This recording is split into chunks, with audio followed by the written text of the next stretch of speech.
Olá, começa agora mais uma edição do programa Justiça nas Ruas. No nosso meio há uma cultura de que somos um povo pacífico e dizemos isso quando comparamos o nosso país aos que vivem em conflitos internos ou externos, seja aí civil ou militar. Mas nos tempos atuais, o que estamos vendo são momentos de grande violência. Estamos na era da banalização da violência? Para tratar deste tema, nós estamos recebendo hoje o desembargador William Silva, do Tribunal de Justiça do Espírito Santo, e o professor e doutorando Humberto Ribeiro Júnior, da FDV. Obrigada pela presença de vocês aqui conosco. Vamos começar aqui o nosso bate-papo falando sobre as repercussões, de tantos crimes que ocorrem, que têm acontecido por causas banais. Um jornalista, ele chegou a escrever um artigo de opinião, que ele disse, na opinião dele, que o que hoje nós temos não é simplesmente a causa, e sim a questão da gratuidade da violência. Queria começar este programa colhendo a observação dos senhores a este respeito. É isso? Vocês concordam? Na realidade, quando nós falamos em banalização da violência, tudo surge com a sensação de impunidade. O aparato preventivo estatal, não só preventivo e também de combate, tem falhado. A polícia no combate ou na própria prevenção, quando falha, ela permite que o cidadão se sinta à vontade para a prática de delitos. Então veja, nós temos uma legislação hoje permissiva. Na realidade, privar alguém da liberdade hoje por ter praticado uma conduta, um crime, é quase que medida excepcionalíssima, é quase que última medida na realidade. Então, essa sensação de impunidade e o problema cultural do país faz com que a violência seja banalizada. Nós estamos criando essa cultura, lamentavelmente. Então, hoje, o que nós deveríamos fazer? Leis mais rígidas, não sei se solucionaria. Educação, sim. Educação solucionaria. Ou seja, nós temos que informar e formar o cidadão para ele viver em grupo, para ele viver em sociedade, para ele saber que os direitos das outras pessoas devem ser respeitados. E é óbvio, quando houver desrespeito a esses direitos, medidas de combate àquele desrespeito devem ser efetivas e imediatas. Se os poderes constituídos demoram a apurar, se os poderes constituídos não têm medidas para prevenir, é claro que essa sensação de impunidade ela só vai crescendo. Professor, qual a sua opinião a respeito? Na verdade, existem algumas questões que eu acho que devem ser consideradas nesse processo também, que de fato há nos últimos anos, as pesquisas mostram isso com um pouco de clareza, há de fato um acréscimo nisso, a gente está chamando aqui de uma banalização de violência ou talvez até nesse termo de uma gratuidade. Isso é visível, inclusive, a partir da própria exposição na mídia, no próprio cinema. Isso é visto no modo como as pessoas aderem a esse processo, que é o que a gente chamou de uma adesão subjetiva à barbárie. Uhum. Eles aderem a esse processo, que é um processo de violência e de barbárie, efetivamente. O que também entra nesse jogo, eu acho que deve ser considerado, é que aí eu acredito bastante também, como o desembargador, o professor William Silva diz, a respeito da própria, do não julgamento, da não investigação desses crimes, etc. Mas eu acho que ainda outras questões devem ser consideradas, porque se a gente pega, por exemplo, o caso aqui nosso do Espírito Santo, nos últimos anos a gente teve um aumento de quase 300% na população carcerária. A gente saiu de cerca de 3 mil presos, 2 mil e poucos presos, para mais de 14 mil atualmente. E mesmo assim os índices de homicídio não reduziram. Ou começam a reduzir ainda de maneira pequena, de maneira ainda, enfim, de uma maneira pouco expressiva agora apenas nos últimos anos. Então, às vezes, só a questão da punição ou não punição não deixa tão evidente essa dimensão. Até porque as pessoas aderem, inclusive, à barbárie quando cometida pelo próprio Estado. E aí vem a questão da tortura, e vem a questão do que hoje a gente discute, por exemplo, como os autos de resistência, vem a questão de, por exemplo, quando a população simplesmente louva, por exemplo, uma ação policial violenta. Então as pessoas querem que as pessoas morram. Assim, você quer que aquele que é considerado bandido morra, você louva a ação violenta da polícia. Eu acho que isso pode achar natural. Passa a achar natural, e é violência de todos os lados.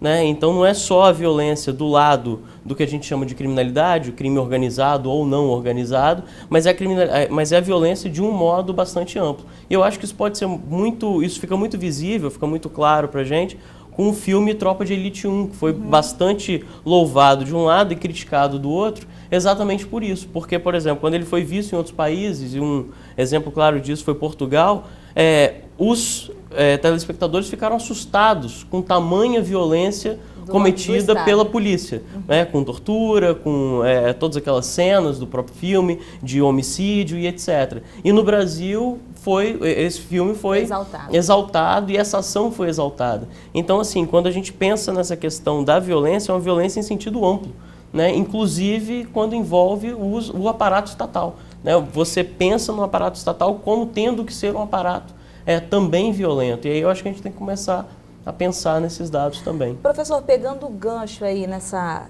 análise que o senhor fez, justamente sobre a escalada da violência, né, é isso que a gente tem visto e tem presenciado, né, que tem se desencadeado aí continuamente, não tem mais como se dizer que não é.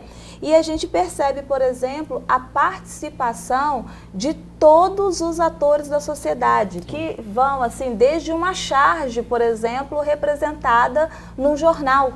E isso daí, na realidade, acaba incutindo, né, assim, dentro de nós, essa aceitação. É isso que isso contribui para que a violência seja vista e enxergada como algo banal? Eu acredito que sim, eu acredito que contribua fortemente. Até porque uma coisa que a gente também tem que considerar é que, enfim, a mídia, eu costumo dizer isso, né? A mídia é feita por pessoas. A mídia não só manipula, assim, não existe aquela instância de manipulação total. Existe esse processo, mas esse processo não é tão evidente assim. Então, quando um chargista faz uma charge, ele é um indivíduo que está fazendo uma charge. É claro que com uma grande responsabilidade, porque ela está sendo veiculada. Quando um diretor de cinema faz um filme, ele tem uma grande responsabilidade, etc. Mas ele está dentro de um processo que é muito mais amplo. Então, quando você pega, por exemplo, a própria forma como a mídia, nos últimos anos, vem encarando essa dimensão da violência,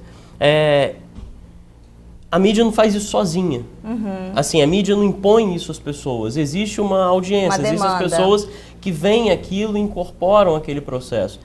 Tem um exemplo que o professor Eugênio Butti ele usa com muita presteza, um exemplo que eu acho muito forte, é que ele pega dois casos. Ele pega um caso em 1987, que foi do secretário de Estado norte-americano, do estado da Pensilvânia, que se suicidou em público diante das câmeras, e um caso de 1997 que aconteceu aqui no Brasil, de um pedreiro que teria sequestrado uma menina, ou teria se envolvido num crime e foi, naquele momento, morto pelos policiais dentro daquela situação do sequestro.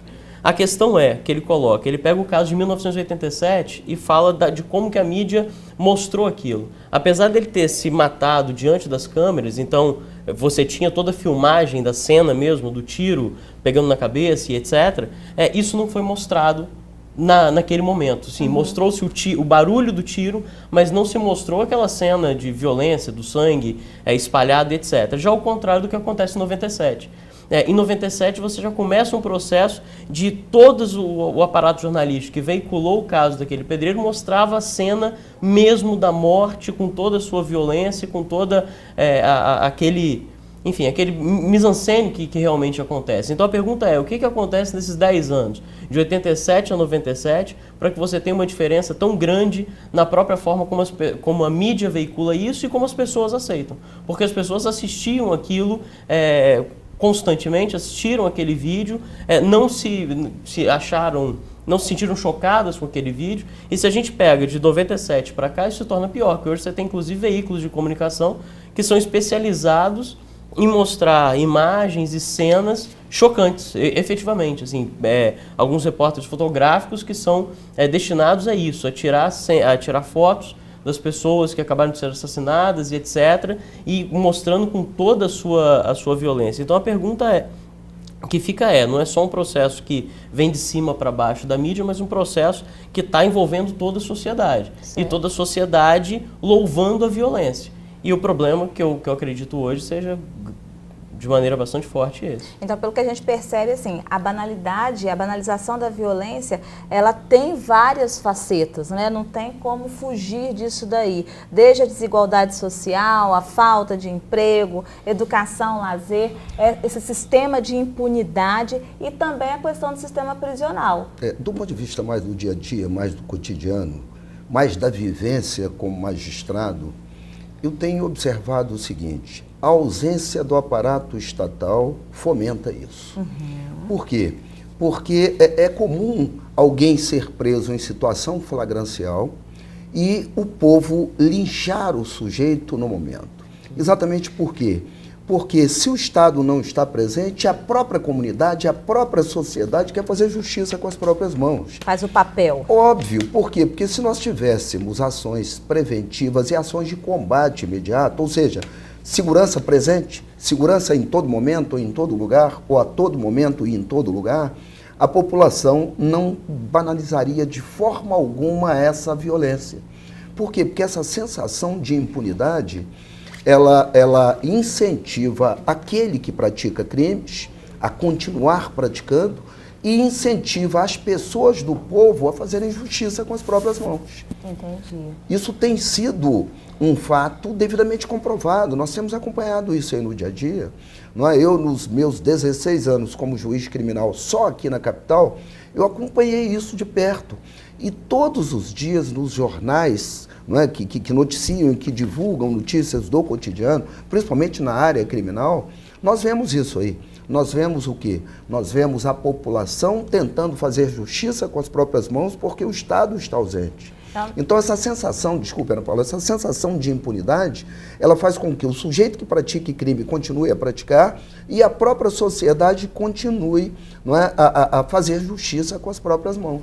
Assim, e isso, essas informações, a forma como o senhor coloca com muita propriedade, desembargador, até na prática, né, pela sua atuação aí na área criminal, quando o Estado deixa, entendeu, de atuar, ele está realmente cometendo também um ato de violência contra essa sociedade. É claro, essa omissão estatal é violência contra toda a sociedade. E a omissão estatal, ela permite, inclusive, que o próprio delinquente, em determinadas situações e lugares, determine as normas. Não é? É comum um traficante determinando normas, não é? Estou falando do traficante, mas pode ser qualquer outro criminoso, determinando normas naquele local, naquele território. Não é? É comum pessoas que também não praticam ou não praticavam antes crimes começar a praticar, exatamente por causa da ausência estatal. Então, essa ausência acaba fomentando essa sensação de impunidade e violência, obviamente. Ok. Você tem alguma consideração sobre a responsabilidade do Estado? Não, eu concordo com o professor William Silva nesse aspecto, mas só que eu coloco um problema ainda seguinte, um outro problema que também deve ser considerado, que é o modo como hoje a sociedade, de modo geral, parece que eles não aceitam o Estado Democrático de Direito, assim, não aceitam as regras do Estado Democrático de Direito. Então o que acontece é que realmente nós temos uma justiça que tem uma aparência em vários momentos de ser demorada e etc., mas esse é o próprio papel da justiça. É muito melhor, que é uma frase clássica que todos nós falamos, né? É muito melhor você absolver 1000 culpados do que condenar um inocente. Então, para você evitar essa condenação de inocente, muitas vezes a justiça vai ter que usar o seu tempo, às vezes vai ter que fazer com que esse processo ande da maneira correta, que as provas sejam apresentadas e etc. E a sociedade parece que a todo momento quer imediatismo, né? A gente quer que a solução seja imediata e você apela mais uma vez para a violência. Então casos como esse que o professor desembargador William Silva relata, né, sobre o linchamento, que é algo de fato bastante comum, parece que são as pessoas apelando para esse imediatismo também da violência. Então você resolve o problema da violência com mais violência, fica essa a grande pergunta, né? Então nós acabaríamos com a violência quando nós linchássemos todas as pessoas, e isso não é verdade. Só que também a gente tem que olhar para o Estado dentro do seu papel, espaço, né? Dentro do seu papel e dentro do seu limite, que são os limites da regra do Estado Democrático de Direito. Ok, então. Eu vou pedir licença para os senhores e chamar para um breve intervalo. E você não saia daí, nós já voltamos.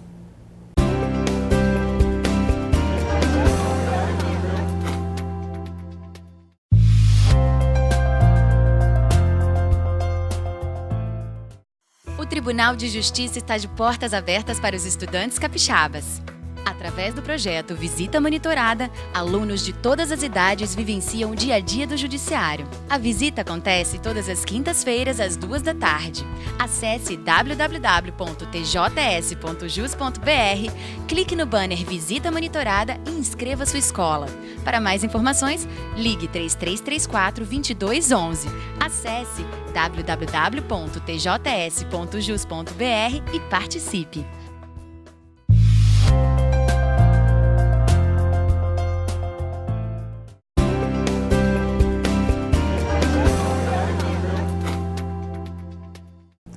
Voltamos com o programa Justiça nas Ruas e hoje nós estamos conversando sobre a banalização da violência. Aqui conosco o desembargador William Silva, do Tribunal de Justiça do Espírito Santo, e o professor de Direito da FDV, também especialista no assunto. Soluções mágicas e milagrosas para conter essa crescente onda de violência aí, impossível. Não existem. Infelizmente, hoje a solução mais imediata é o combate com privação de liberdade imediata, lamentavelmente. Por quê? O combate à criminalidade, ele passa por várias etapas. Né? A primeira seria a educação. A segunda, a saúde, não é? Alimentação, transporte, residência e etc. Como você não pode resolver esse problema, que é histórico, imediatamente, então você tem que resolver hoje o problema da criminalidade com combate efetivo. E combate efetivo passa por apuração efetiva, apuração imediata. Praticou um crime, a apuração tem que ser imediata, tem que ser efetiva e o Poder Judiciário deve imediatamente dar a resposta penal que aquela conduta merece.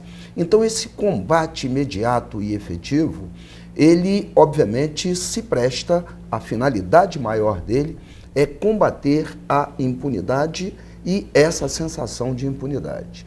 Então, tudo começa, lamentavelmente, com a privação da liberdade. E a privação da liberdade imediata em alguns crimes, e obviamente estou falando dos crimes mais graves, porque hoje a lei prevê outras medidas cautelares que não a privação da liberdade para combater, não é, a violência, para combater essa violência crescente.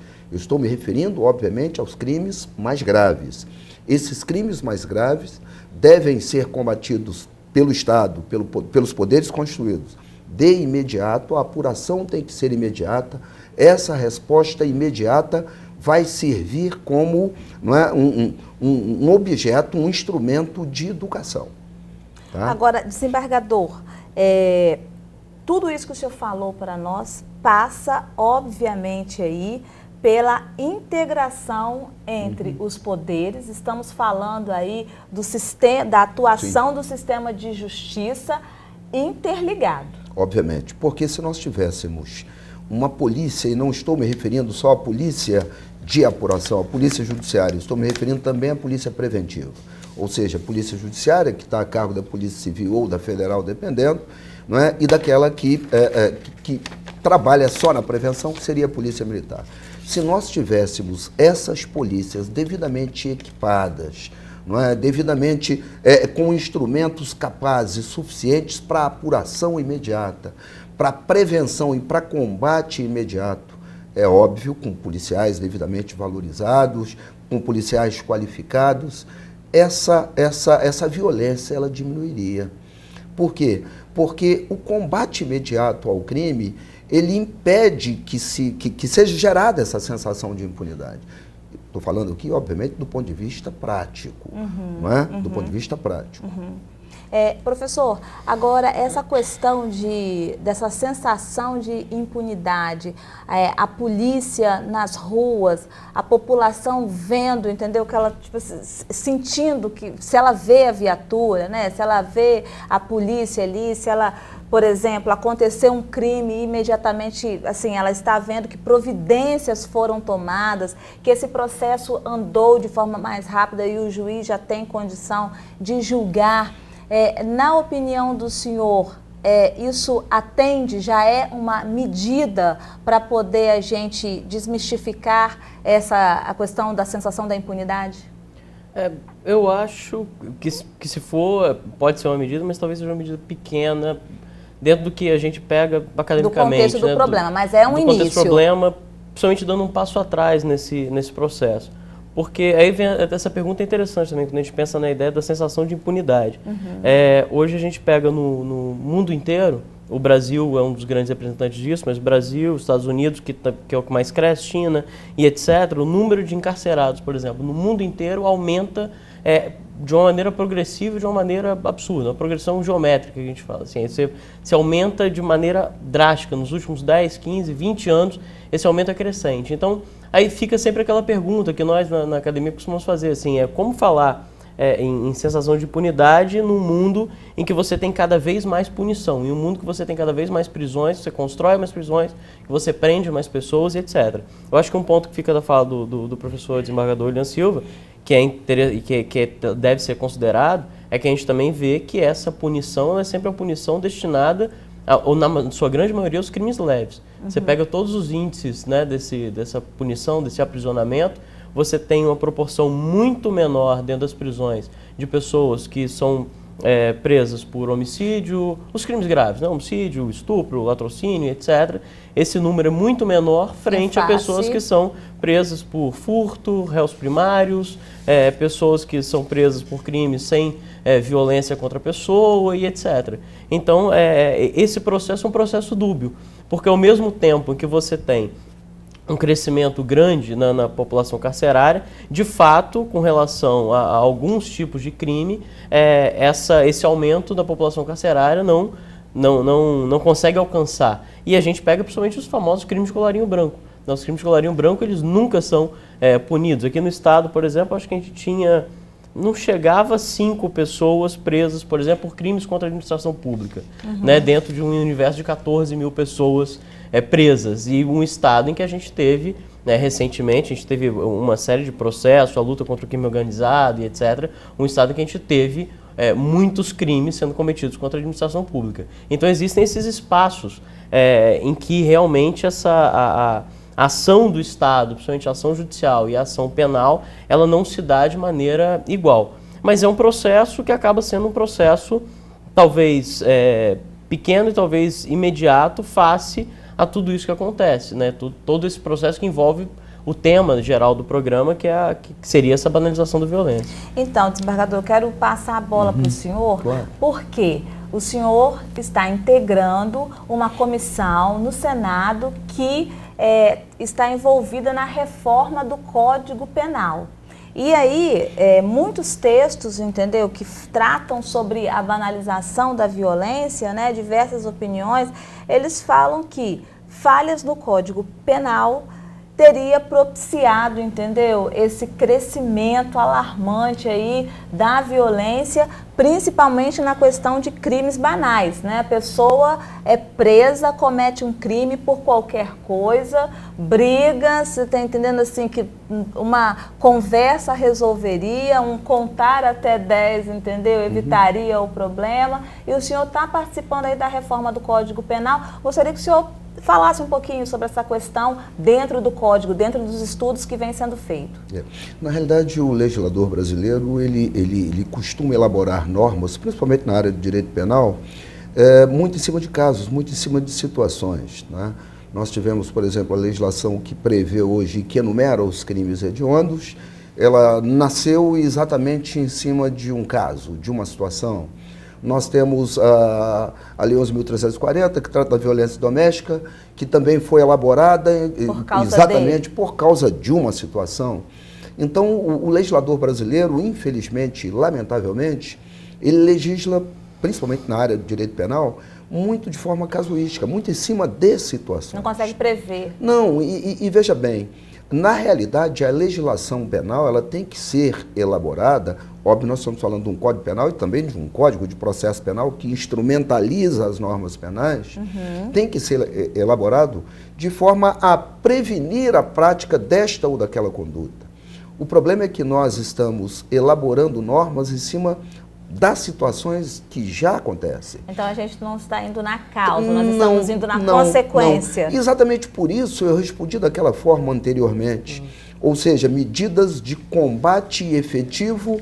Por quê? Porque está na hora do Estado se demonstrar presente, mostrar para as pessoas que as leis existem e devem ser cumpridas, mas isso só pode ser feito, e nós só vamos conseguir atingir esse objetivo, se a apuração for rápida, se o combate for rápido e se a sanção for aplicada de forma rápida.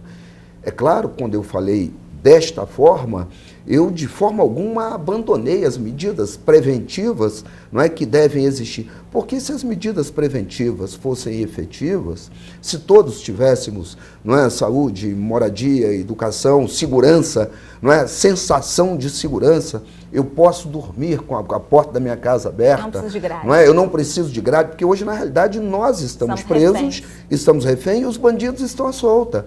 E exatamente por isso, e essa é exatamente esse fato, é que motiva as pessoas a fazerem justiça com as próprias mãos, é que motiva as pessoas a desacreditarem das leis, não é?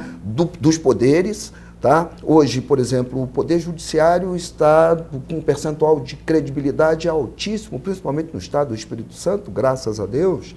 Por quê? Porque nós abrimos as portas do Poder Judiciário para o povo. Então, veja, hoje, por exemplo, eu sou presidente da Comissão de Combate e Prevenção à Tortura no Estado. Na realidade, eu deveria, não é, receber denúncias, notícias da existência de tortura, mas não. A minha comissão hoje está sendo, não é, a porta de entrada para a denúncia de todos os crimes. Eu recebo denúncia da prática de crimes em vários lugares, dentro das instituições estatais ou não é? E já solicito ao juiz ou requisito essa ou aquela autoridade que inicia a apuração. Então é exatamente isso tudo, essa experiência do dia a dia como magistrado e também, não é, como pessoa do povo, é que eu estou levando para o Senado.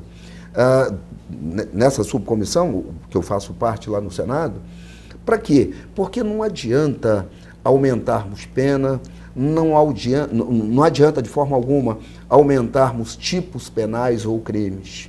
O que nós temos que fazer é o seguinte, legislar de forma preventiva. Ou seja, nós sabemos que a legislação brasileira foi feita em 1940, a realidade hoje é outra.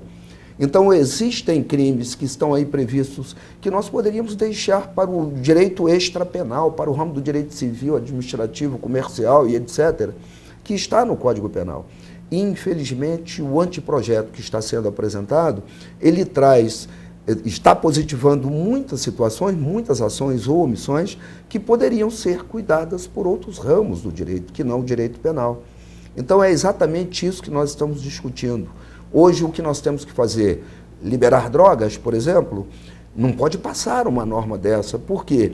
Porque o Brasil não está preparado hoje para liberar drogas, para liberar o uso de drogas, porque nós sabemos que é exatamente em virtude do uso de drogas, não só as drogas proibidas, mas também várias permitidas, que vários crimes são praticados.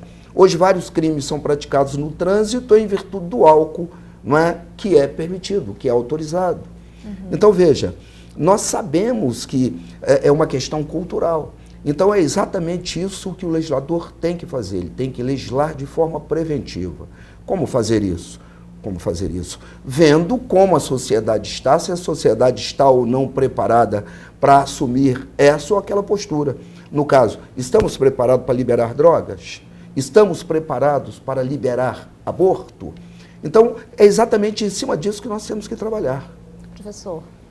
Na verdade, eu queria aproveitar, já que a pergunta começou, né, com essa questão das soluções, etc., e caminhar também por um outro lado, que não envolva só a perspectiva do direito penal, até porque, por exemplo, né, o direito penal também é a parte mais violenta do Estado.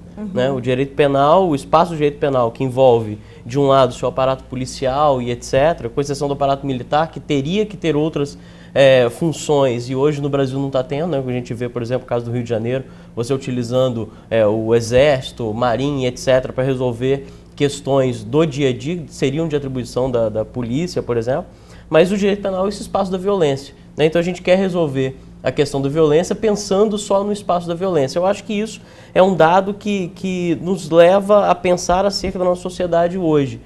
Uma coisa que na sociologia, alguns teóricos, por exemplo, no Rio de Janeiro e etc., pensaram um conceito interessante para isso, é a nossa sociabilidade violenta.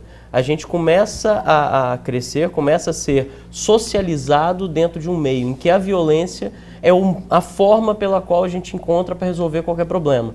Né? Na pergunta lá que você fez, uma questão que você poderia resolver com uma conversa, por exemplo, e etc., já parte, por exemplo, às vezes para uma agressão física ou para um homicídio. Mas é isso que a gente está sendo ensinado o tempo todo. Né? Para resolver toda e qualquer questão, o único meio possível que a gente vai ter é a violência. Pelo menos é o primeiro já apresentado. Então, né? aí o que acontece? Então, como que a gente vai resolver a questão da violência no Estado usando o seu aparato mais violento, que é a polícia, o direito penal e etc. Então, acho que por isso a gente tem que começar a refletir sobre o nosso tipo de sociedade mesmo e aquilo que a gente está construindo. O professor desembargador William Silva falou, né, em um momento na sua resposta anterior, sobre a questão da saúde, educação, de outras questões que são mais amplas e etc., e que, na verdade, são os direitos sociais, né, num sentido bem amplo, que envolve todo esse aspecto de uma seguridade social. Se a gente olhar, por exemplo, o nosso Estado, o Espírito Santo, de novo, nos últimos anos, a gente teve um investimento grande, enorme em presídios, a gente teve um investimento enorme nesse aparato militar de segurança, etc. Mas, ao mesmo tempo, a gente reduziu o número de vagas em hospitais, ao mesmo tempo, a gente reduziu o investimento em educação. Saiu uma notícia agora há pouco tempo, já no atual governo, dizendo que nós construiríamos, eu acho que temos uma previsão para construir 6, 7 presídios e 3 escolas, sendo que o custo de um presídio é um custo, sei lá, de 3, 4, 5 escolas. Então, com esses 7 presídios, nós poderíamos construir milhares de escolas, assim. Então, a gente tem que começar a discutir o tipo de investimento que a gente está fazendo e o tipo de Estado que a gente quer. Na verdade, o tipo de modelo econômico também que a gente quer.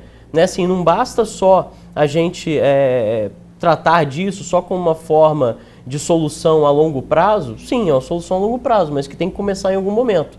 E, na verdade, o que a gente tem feito é o contrário. Nós temos diminuído a possibilidade dessa solução. Na hora que a gente diminui leitos de hospitais, na hora que a gente diminui o número de escolas, a gente diminui a possibilidade de solução a médio ou longo prazo que seja disso. Ou, na verdade, a gente inviabiliza a solução na medida em que a gente enxuga o aparato da Seguridade Social do Estado e aumenta só o seu aparato bélico, militar e o aparato, né, que é o espaço da violência do Estado. Acho que a gente também tem que pensar no Estado como resolvendo isso, resolvendo essas questões de outras maneiras e não só pela maneira da violência. Então, para poder encerrar o nosso programa, uma última pergunta aí que eu faço para os senhores. Há esperança para mudar essa situação, desembargador? Como o professor Humberto falou, essa demanda crescente na construção de presídios, ela obviamente vai crescer cada vez mais a partir do momento que você não dá trabalho, moradia, saúde, etc.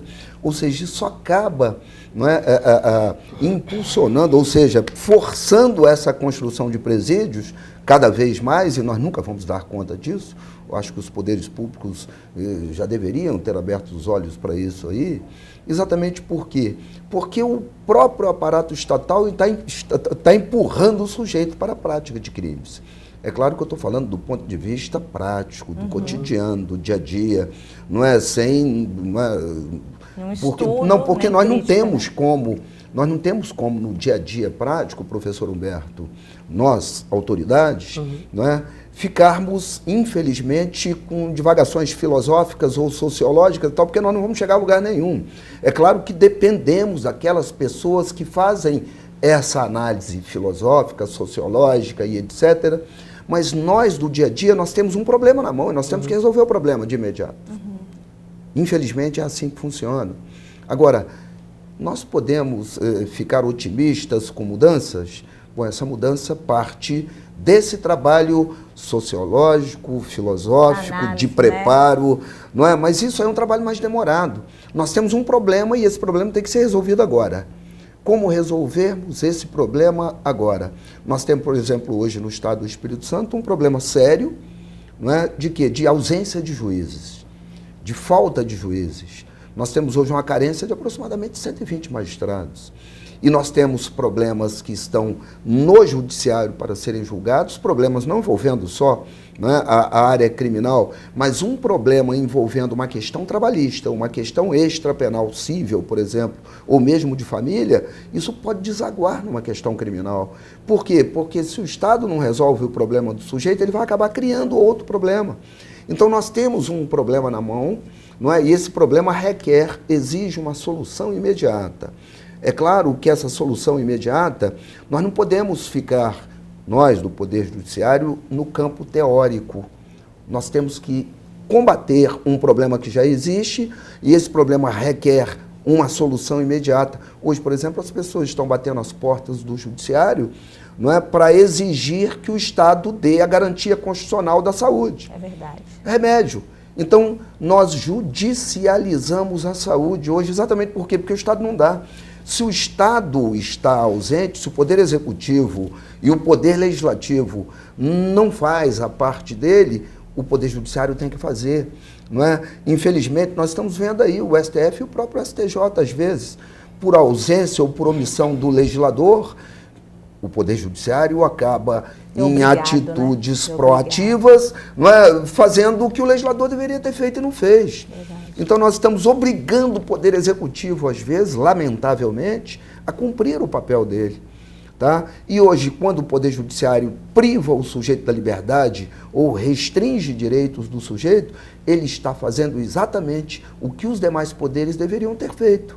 Então esse trabalho sociológico, filosófico é interessantíssimo, claro, mas nós do Poder Judiciário temos um problema e a solução tem que ser na hora, no momento. Professor?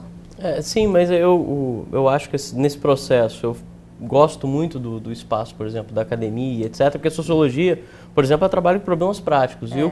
Na discussão, por exemplo, que eu coloquei aqui, eu discuti orçamento público. Né? Então a questão é, praticamente, e aí eu não preciso me ater só ao Poder Judiciário, eu acho que essa é a vantagem, né, desse espaço, praticamente, hoje, o governo do Estado do Espírito Santo, ou o governo da República Federativa do Brasil, o que eles podem fazer em termos de orçamento? Como que eu vou gerir o meu orçamento? Então, o que a gente está falando de uma coisa prática que aconteceu há meses atrás. O governo decidiu que o seu orçamento seria, em sua maioria, voltado para a construção de presídios e não para a construção de vagas em hospitais. Então, assim, essa é uma questão prática que nós podemos discutir, mas aí é claro que no espaço da política. E aí, de novo, a academia, eu acho que ela ajuda muito nesse processo para a gente poder pensar esse espaço da política, que eu acho que é o espaço da solução. Eu acredito que hoje atribui-se ao Poder Judiciário uma responsabilidade muito maior do que ele tem. Né? E o Poder Judiciário tem que resolver isso de imediato. Então, para a gente também desafogar esse Poder Judiciário dessa atribuição que ele não precisaria estar cumprindo hoje, eu acho que a gente teria que ocupar o espaço da política. E a única esperança que a gente poderia ter é a ocupação, de fato, desse espaço. Eu acho que a sociedade tem que ocupar o espaço da política, ocupar efetivamente. Ocupar exigindo dos seus representantes, participando dos orçamentos, dos debates e etc. É coisa que a gente vê cada vez menos acontecer. Na verdade, as pessoas estão abandonando, normalmente a política e deixa com que os governantes, etc., em vez de representá-los, ajam como eles bem entendem. E não necessariamente isso vai acontecer para o bem da população. Né? Ok, então, um debate muito amplo, muito rico, e eu quero agradecer a participação dos senhores, né, no programa Justiça nas Ruas. Eu que agradeço pela oportunidade desses esclarecimentos aí à população. Muito obrigado. Tá bom. E a você que nos acompanhou, muito obrigada pela sua audiência. Continue com a nossa programação TV Justiça, Cidadania e Transparência para você.